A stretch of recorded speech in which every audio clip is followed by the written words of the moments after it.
All right, we're back for another Monday. Coach Schuman and Mike Farrell. I think it says we're talking about preseason polls, but we're I not. know. I actually, yeah, no, because I put the title in. It's all right. That'll be in a couple weeks. It's We're it's talking bait Malachi and switch. Nelson Bait and switch. today.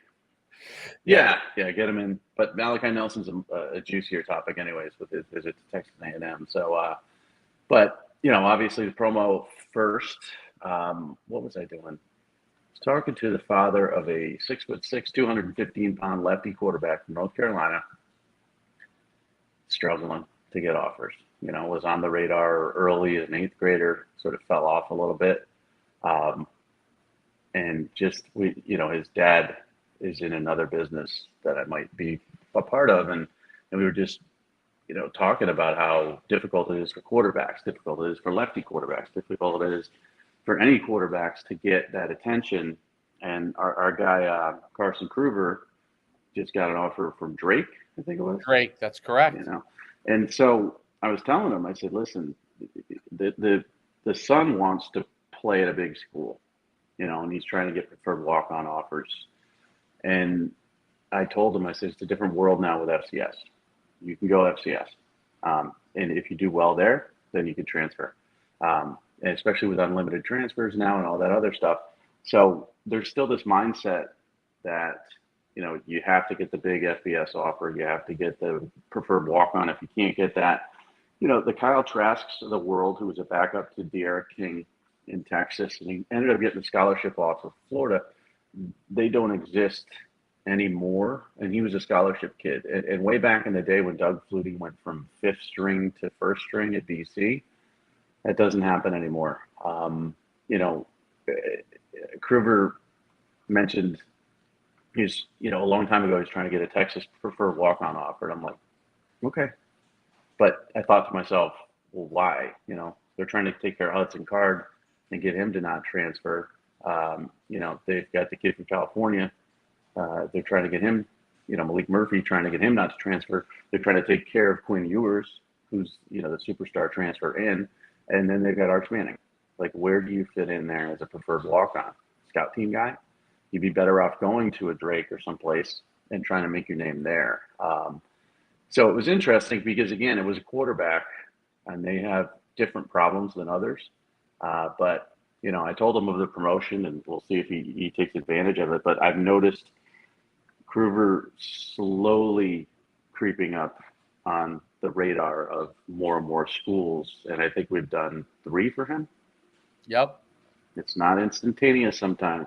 It takes that churn, that grind, and Hartman and, Rauner and some of those other guys are starting to see it as well because they did the 6 month, and they're starting to see the repetition of the promotion getting them more and more interest. So the one time is great, but I think most of the people who do the one time are going to roll into the 6 month.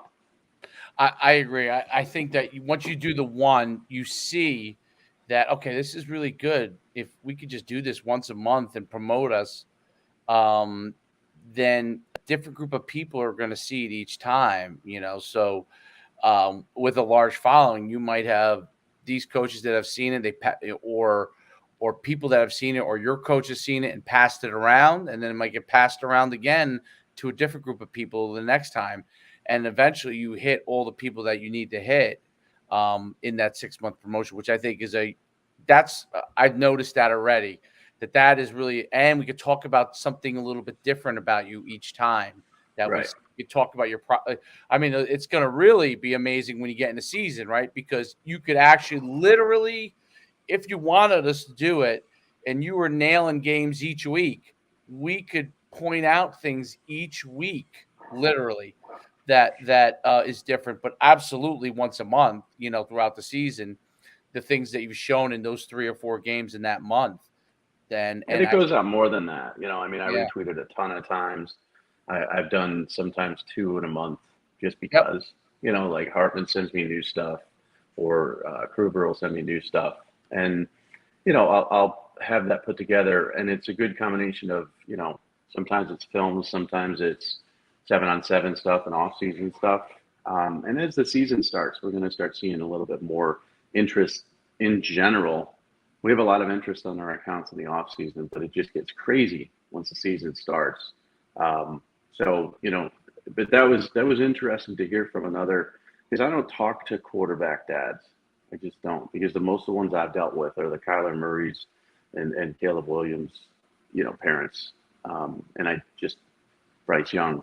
I avoid them like the plague because their kids are great, and they're choosing between multiple scholarship offers, and they're going to be millionaires and all that stuff. So to talk to the parents of a struggling quarterback who's trying to get attention, and it's 2023, and what do I tell him versus prefer walk on versus FCS, and it's a different level of trying to get that attention. I still say the biggest benefit you're going to get from this is the younger kids. I agree. And it could end up being a situation where, you got an eighth grader and he does a 6 month, and then as a ninth grader, he's going to have to do another 6 month, or he has to do the year. And it's an investment. But, if you get that financial aid or scholarship or whatever, the investment pays off. But I still think getting ahead of it is the smart thing to do. But if you weren't able to do that, or this wasn't available, obviously, 3 months ago, take advantage of it now if you're in 2023, 2024 trying to get there. But the earlier, the better. You got to get out there. There's no doubt about it. I've seen just with Marshallek that he's getting attention already. And, Yes, and he's a young kid, and he's getting a lot of attention. And he was a one. He was a one. He was a one. Now Mm-hmm. He'll end up doing, He will. the large, but that's an example. If he gets on it and he's on it, over the next couple of years with us, I mean, obviously you have to be good. If you're not good, it doesn't matter. He's good. So he's getting ahead of it, and that's going to give him an advantage, because I think, and I mean, this is my speculation. You would know better than me on some of this stuff, but there's by us going and pointing these things out. If I'm a college coach and I'm seeing this over and over again, we're just saying now we're like cutting through the chase. You don't even you could look at exactly what we're talking about and say, "Oh, I agree with Mike and Dave," or "I don't agree with them." But you're cutting right through it. So if you say, like, this looks really good, or this really looks really good about a player, comes across a coach, he watched that film, he can immediately say, "Do I see what Mike and Dave see? Oh, if I do, this is a kid I might be interested in, or I disagree with him." But it cuts through it versus them having to go through all, everything.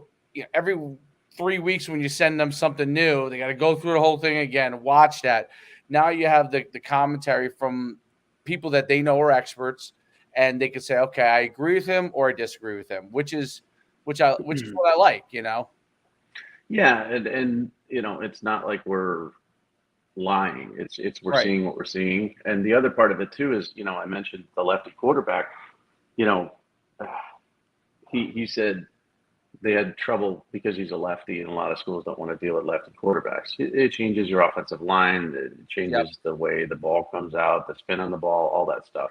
And that's why lefty quarterbacks don't really succeed, to a level in the NFL. The NFL teams would avoid them if they could, and colleges are the same way. So he said, like 30% of the pool is limited because he's a lefty, and I said, nah, it's more than that. It's like 50 to 60% are just, if they see that L, on your, whether you're right-handed or left-handed, they're going to just delete it. But if it's coming from us, they're not going to. They're going to look at it. Now, again, they may not want a lefty quarterback. They may not want a short cornerback. They may not want, a 360-pound offensive lineman. It depends on what they like, but they're going to look at it.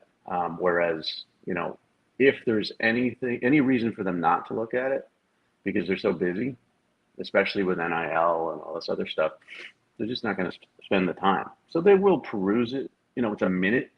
We do a minute. We're not taking up anybody's time. And they will look at it for a minute. So that's why I think it's like the sweet spot. It's like you're getting it from people that they're going to pay attention to, and it's not long. A 7-minute highlight film, they're going to watch the first 4 plays anyways. So there's no point sending that off. If they even watch it, they'll most likely delete it. So it just gives you that little extra boost. But college coaches are busier than ever before, ever. It sort of segues into NIL and Malachi Nelson and Yep. the presentations that they make and have to make and talk about, it used to be, what can your school do for me from an educational standpoint and from a football standpoint? Now it's, what can your school do for me from educational standpoint, football standpoint, NFL development standpoint, which has always been there. And currently, how can I make money? And that's not every kid. There's a lot of, Malachi Nelson is the number one player in the country to me. Okay, ESPN just made him Awesome. number one. They dropped Arch Manning to number two, which I wasn't impressed with. I'm like, Arch Manning probably number 70 to 80, but two is a start. And I'm not against Arch Manning. I'm just saying, Right. at least ESPN saw that Malachi Nelson's better. I mean, Dante Moore's better, and maybe they'll get to that point. 24/7 on three rivals, they still got Arch at number one, but Malachi is the number one player in the country to me. He's from Los Al. He committed to Lincoln Riley at Oklahoma.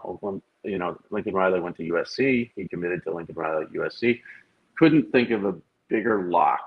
He followed him from one school to another with his commitment, loves the coach, loves the development of quarterbacks, loves the system.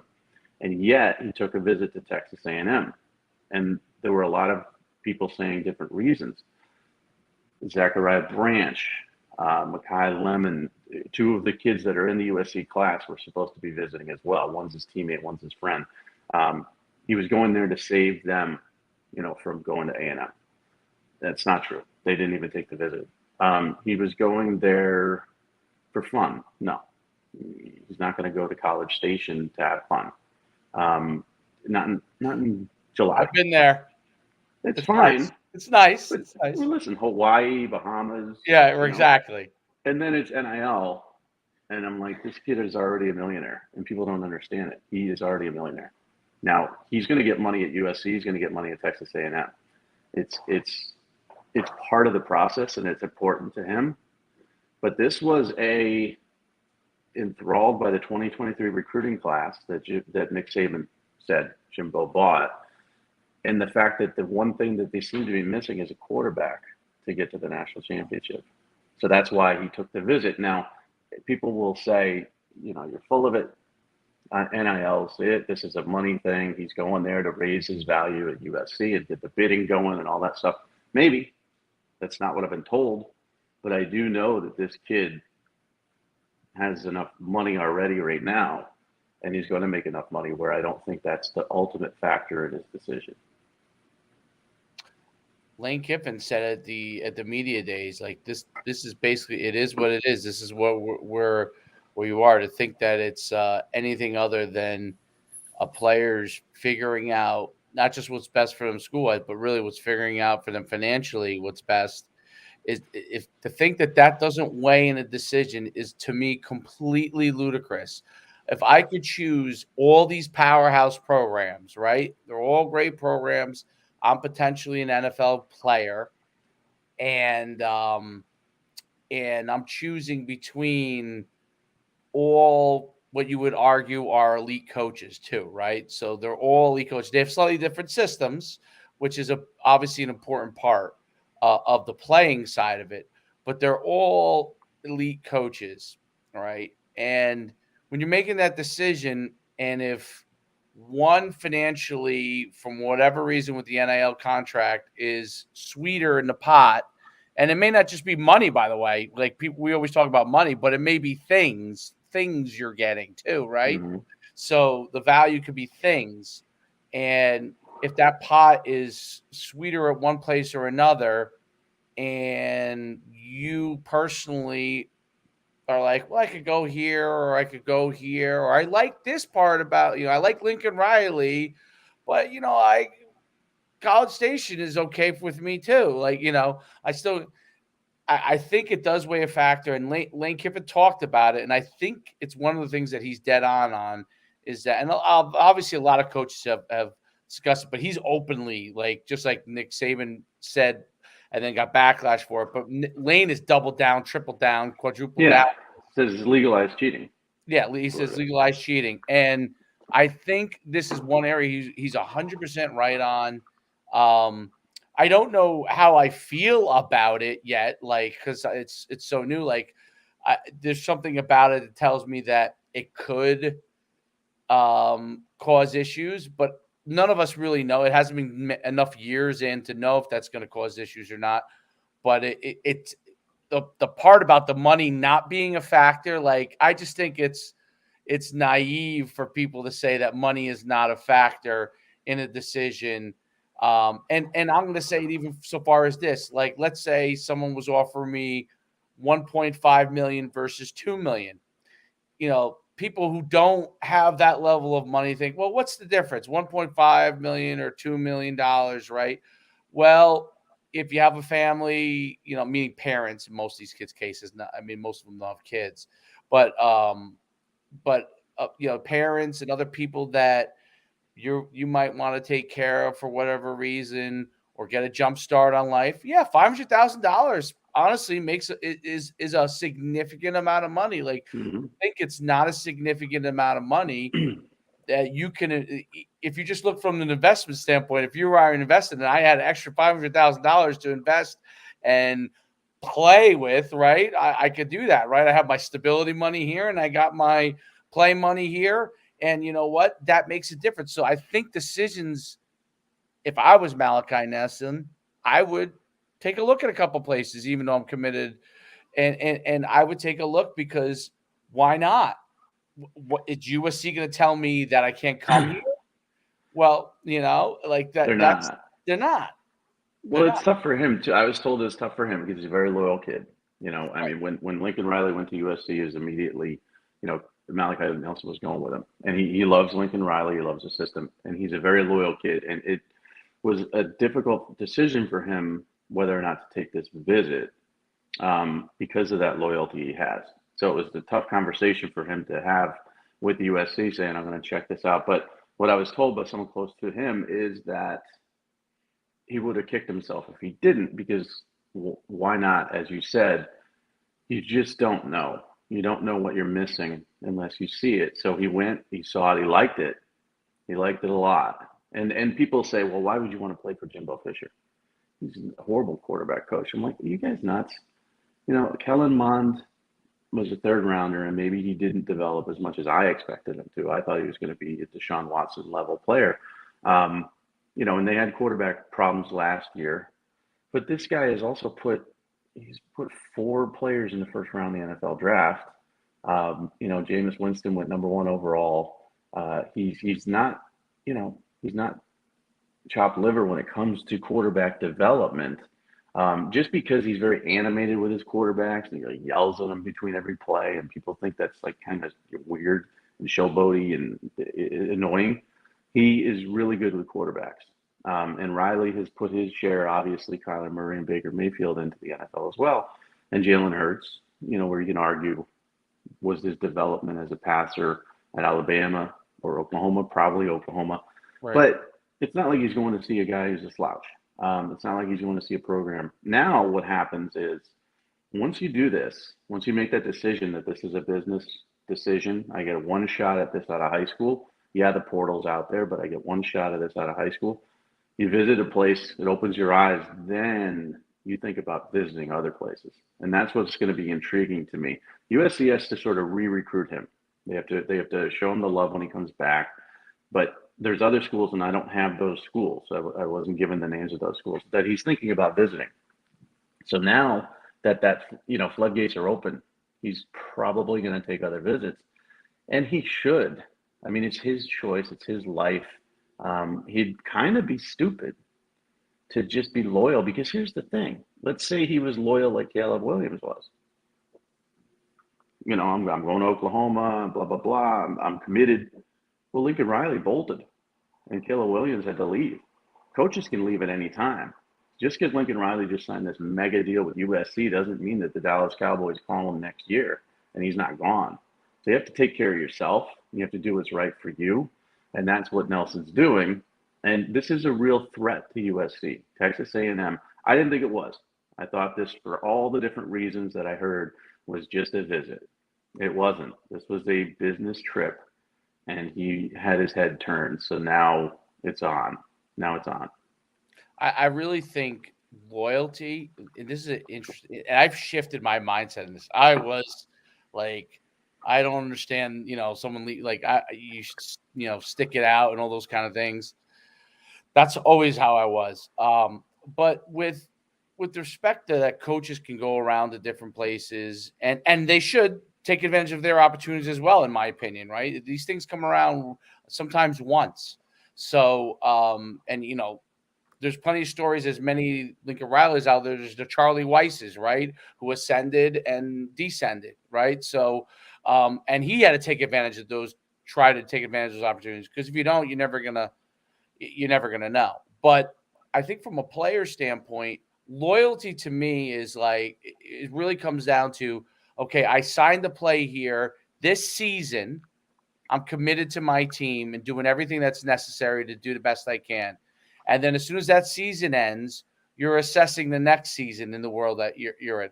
And once you commit to go and play, I think you should be doing everything you can to be successful with that team.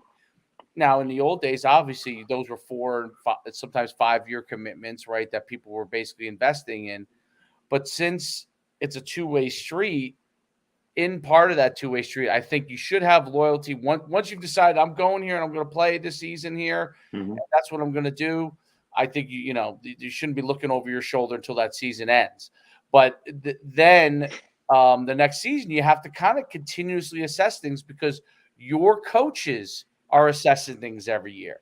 You Yeah. know, and Nick Saban obviously has been in one place for a long time, so you can increase your loyalty levels, I think, as you were at places where they've had more stability. But if you're at a place that has not yet had stability, you've kind of got to assess it on a year to year basis. And as places stability grows, well, maybe your loyalty levels, if you go to a place, can increase. Yeah, and so two players come to mind when you mention that have bad reputations currently. One is Spencer Rattler, who came out of high school very brash in that whole documentary, and he looked like just a diva, and he kind of was, and maybe still is.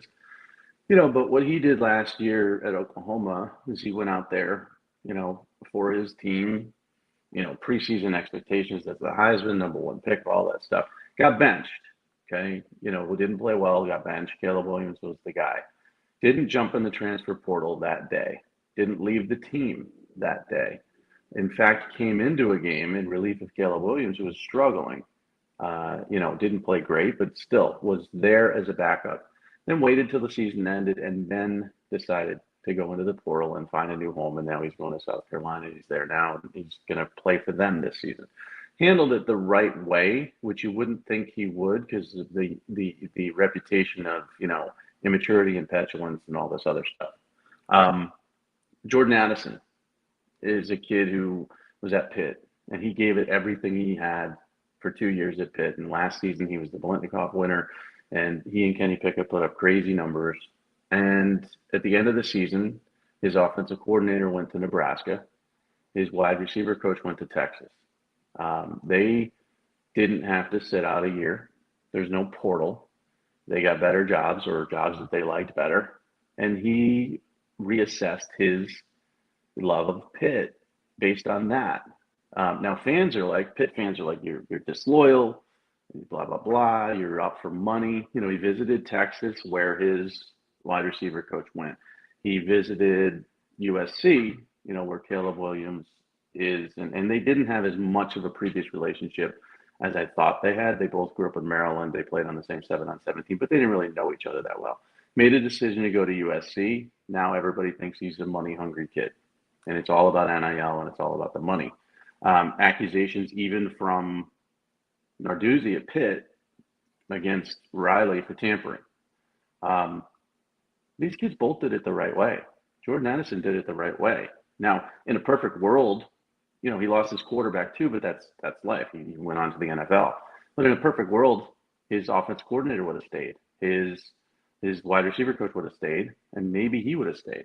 But they didn't. So why do kids get slammed for chasing money when coaches can do the same thing. So I was like you, old school, loyal, but that's because those are the rules we grew up in. I remember a kid from Connecticut, I can't remember his name. This was 100 years ago, like 2000, maybe 1999.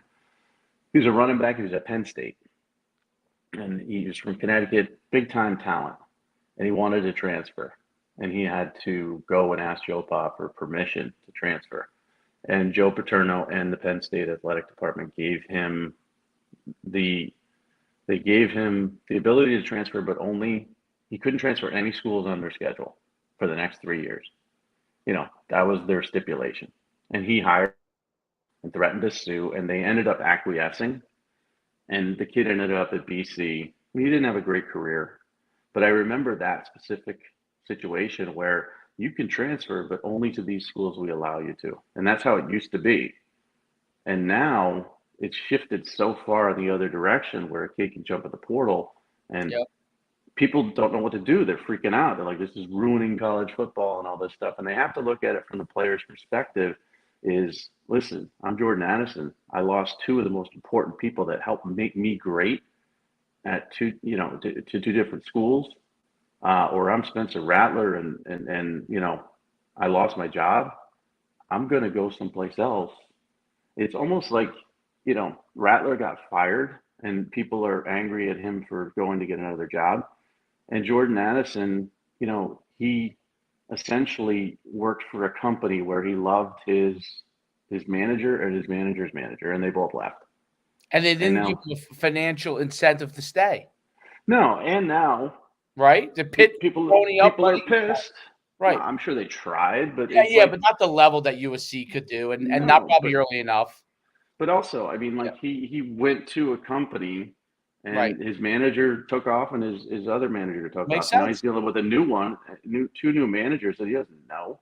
He doesn't really, and maybe he didn't jive with them. Maybe he didn't want that. Maybe he didn't want that change. So when you look at it from a job perspective, if you go to work for a company and they fire you, you're allowed to get another job. You know, you don't have to sit there, or let's say they demote you, even because that's what they did to Rattler. They demoted you. You Right. don't have to stay. You can go someplace else. Or let's say, you go to a company and both of your managers that you loved leave. Well, you have the right to go to a different company. So why not in college football, which is a business? So that's what comes to mind there about the old school thinking, which I had, and now this new school thinking. Listen, I don't like this all being about money. And I told this person close to Malachi yesterday, I said, no matter what decision he makes, whether he sticks with USC, goes to Texas A&M, or goes to a different school, the majority of the people are going to say it's because of money, period. And there's no changing their mind about that. They're going to say NIL.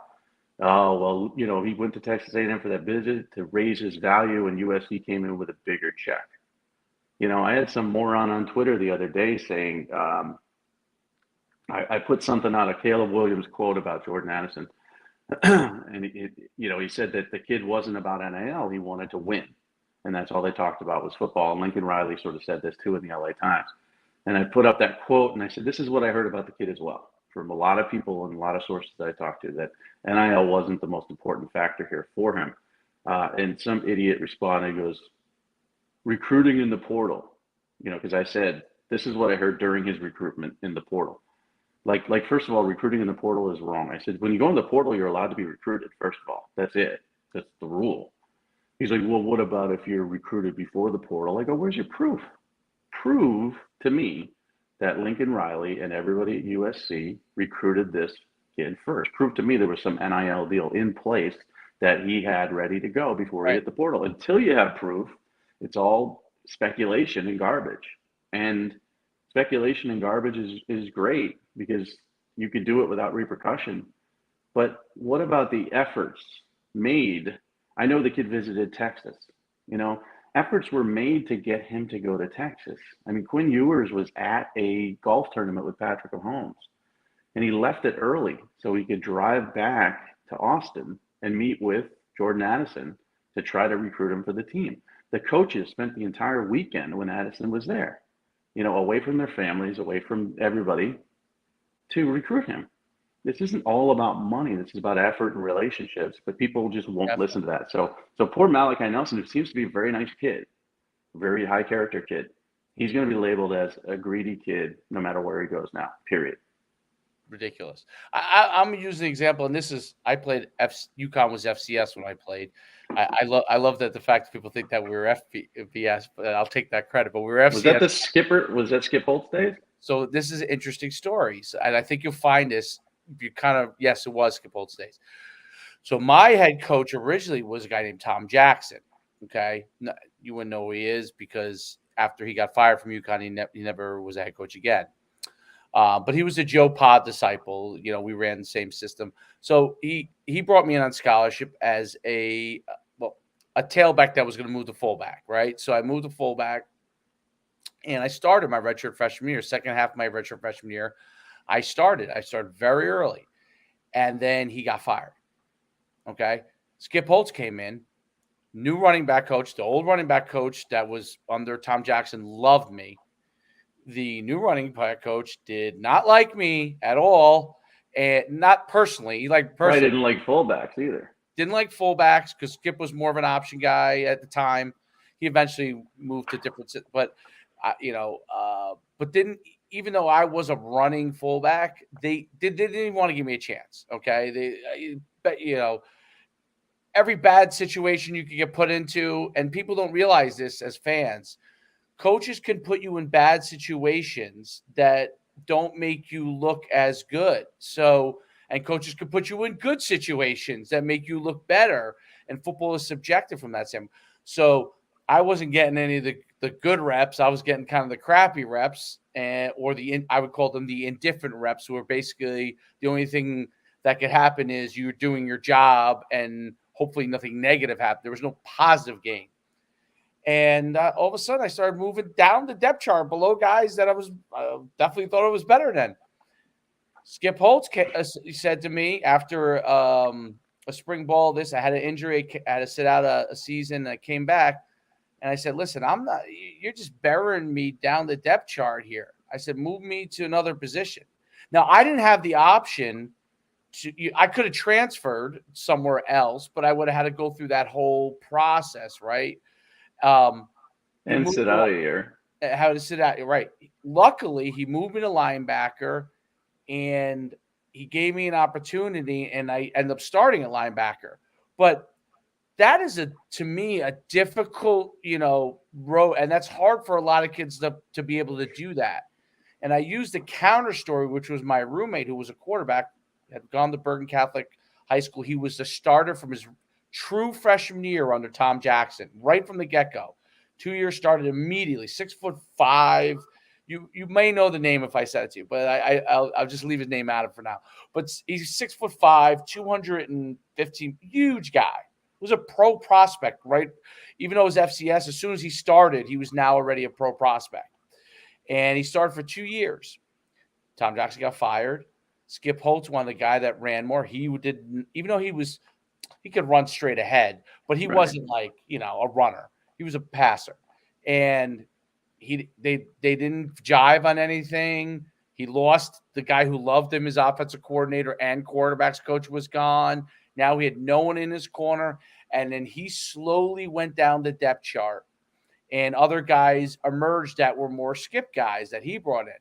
Now, his story ended sadly in a sense that he never got to play quarterback after that. Those 2 years, he lost his job and went from a guy who was a pro prospect to couldn't start on his college team.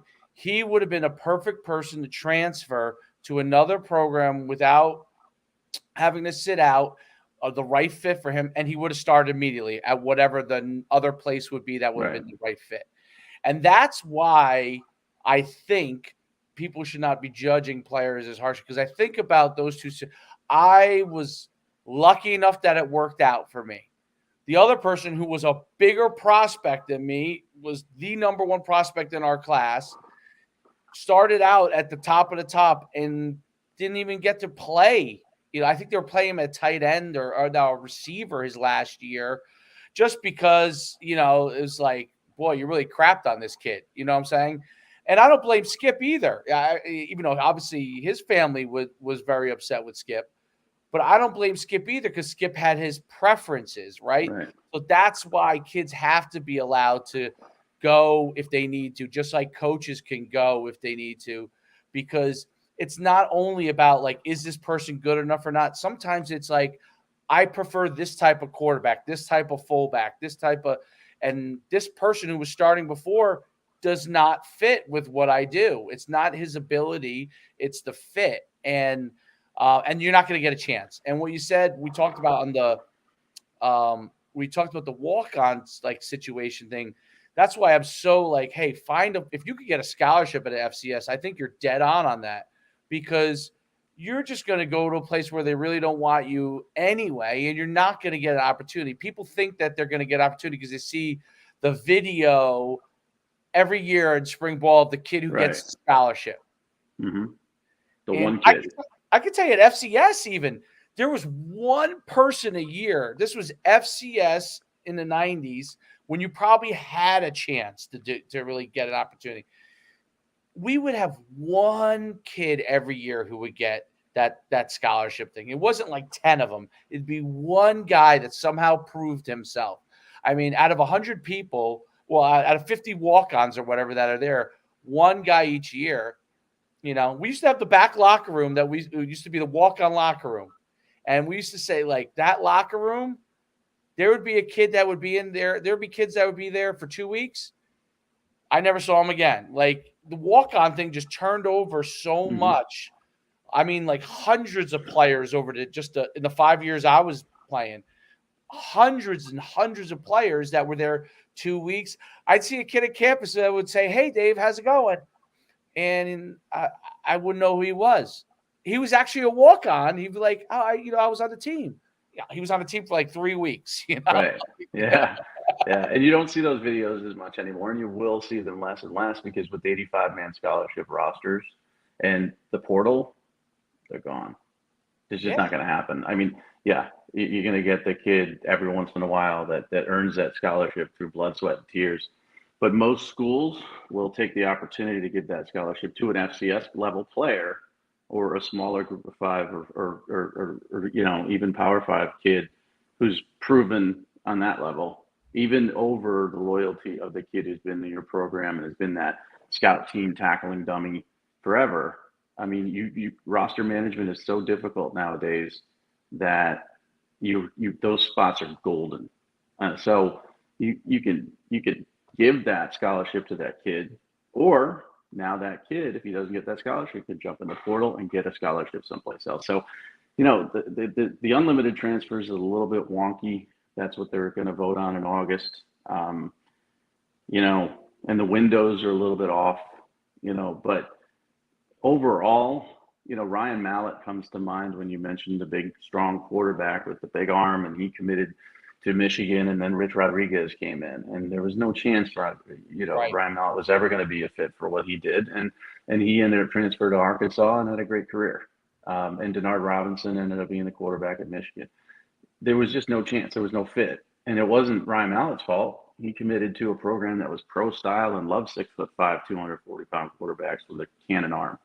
But the coach didn't, and he came in. So he had to sit out a year. I mean, this was way back. Yep. And it makes no sense. So when kids are making these decisions at the high school level, this is the other thing that I've heard is, you can commit to a school, but now you got the portal.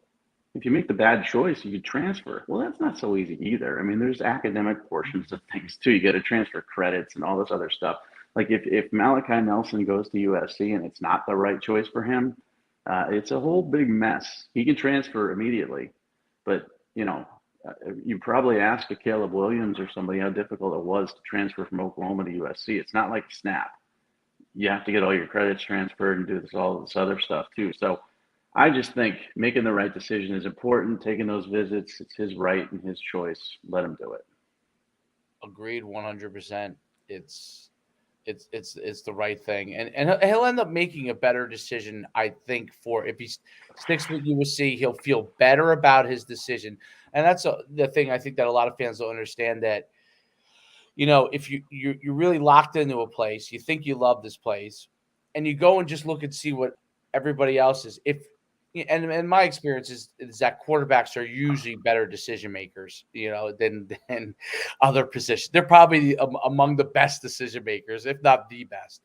And them seeing another school, what they have to offer, what's the good and the bad of that, may also reaffirm for them why the school they committed to is a better fit for them. I think it's as much about that too. You can go and you can say, okay, I really took the time to check out a couple schools just to see, am I missing something at the place I'm committed? I'm not even talking about money or any of that stuff, right? But is there something that we're missing? You could actually go to a school and come out with something that you thought, hey, they're doing this, this, and this.